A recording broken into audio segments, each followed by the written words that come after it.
my name is Paloma and this is Level Up Life Quests with Paloma. Today I want to talk about 5 things that you can do to level up your life in this winter season and to have a cozier winter but also be productive. So I have ADHD and fibromyalgia and some other chronic illnesses that make the winter months specifically hard for me. And here in Canada and specifically in BC, it rains a lot during the winter.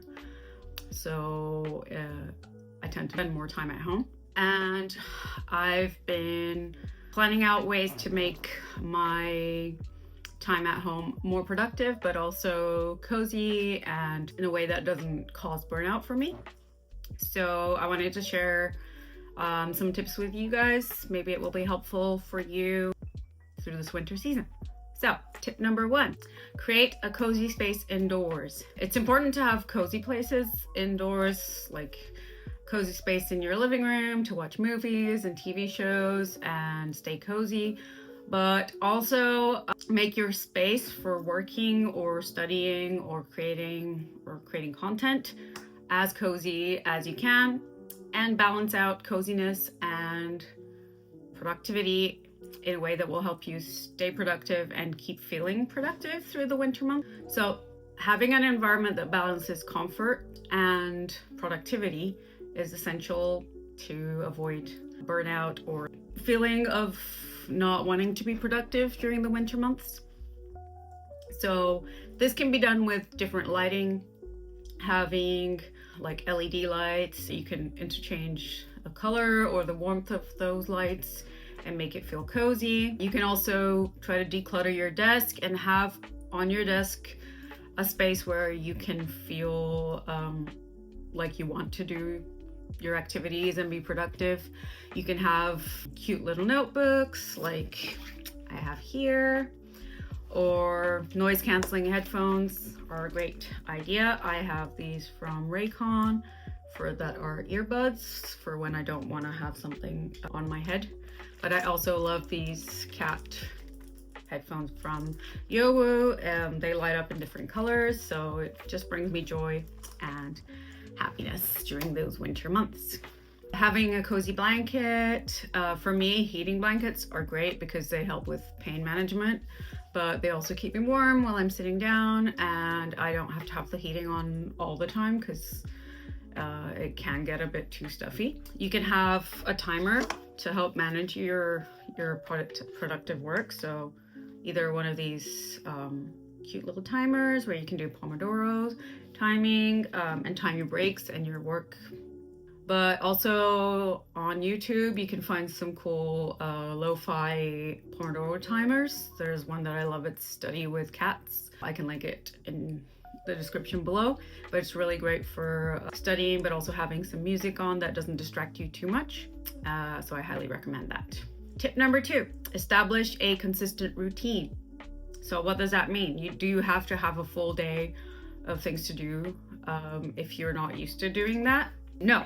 The important thing is to have something consistent in your routine to get you in the mood of starting the day, but also to help you wind down at night. So I suggest starting with a simple morning routine and a simple evening routine to get you in the mindset of the start of the day, the end of your day.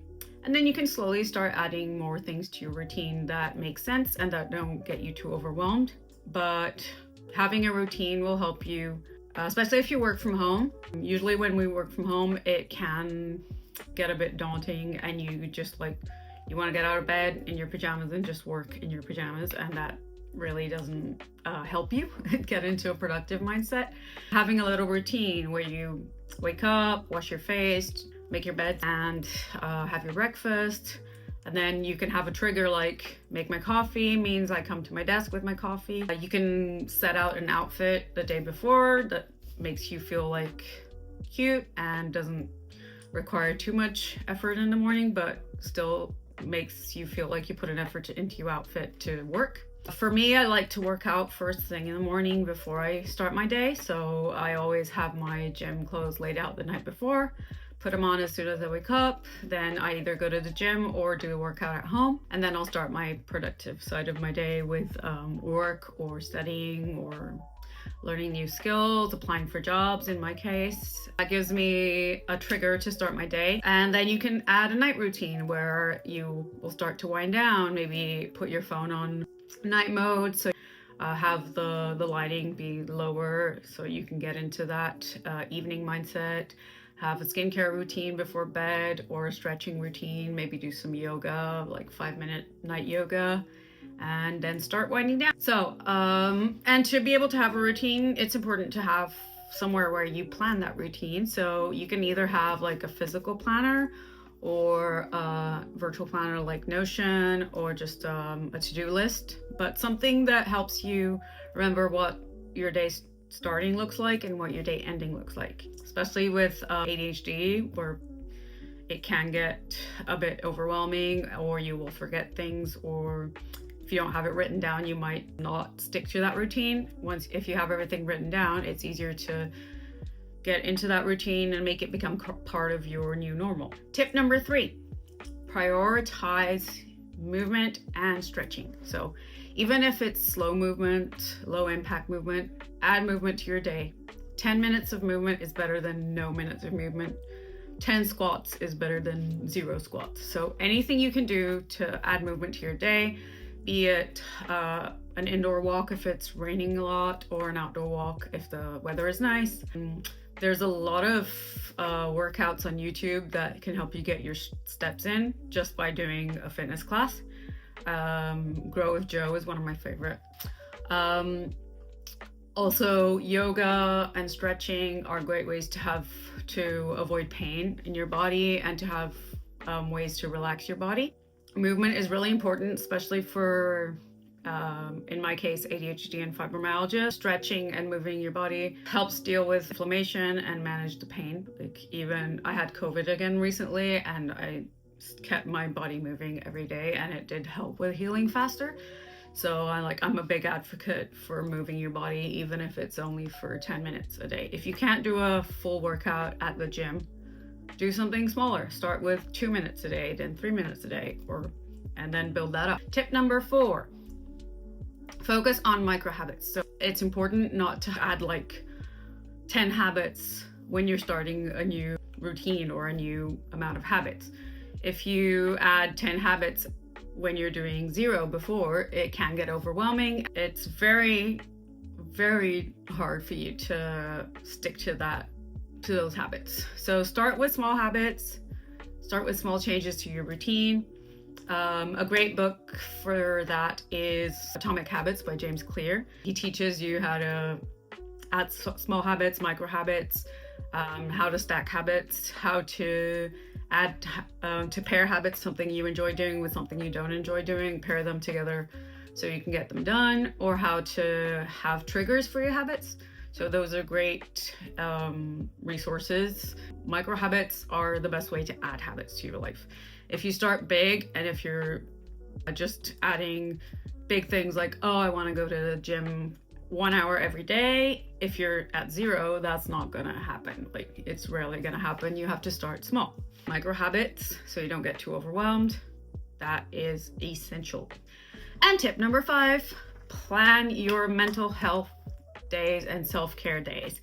Even if it's not a full day, but plan times during your week where you are relaxing and indulging in things that you enjoy and things that make you feel rested and relaxed. So whether it is reading a book, doing some creative work, binge watching your favorite show, watching some anime, something that will help you, because like self-care is not just skincare or hair care or pampering yourself like with products that you need to purchase. You can do self-care with things you already have. Doing things that will help you relax and help you stay away from that doom scrolling and being on social media all the time. Setting a time aside for those self-care activities and mental health care activities are something you have to do so you can avoid burnout and you can avoid being overwhelmed.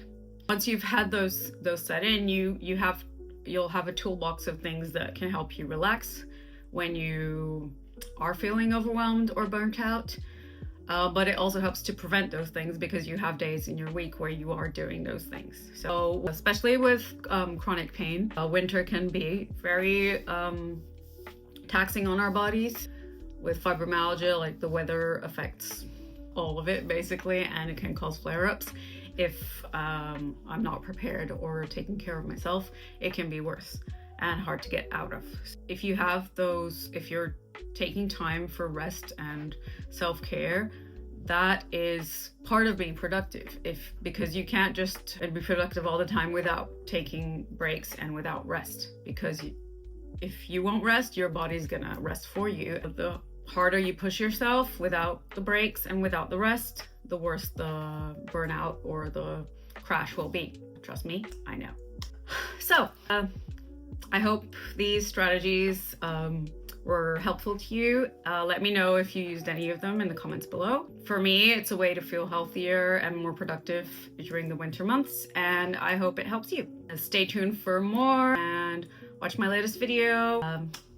See you soon. Thank you. Bye.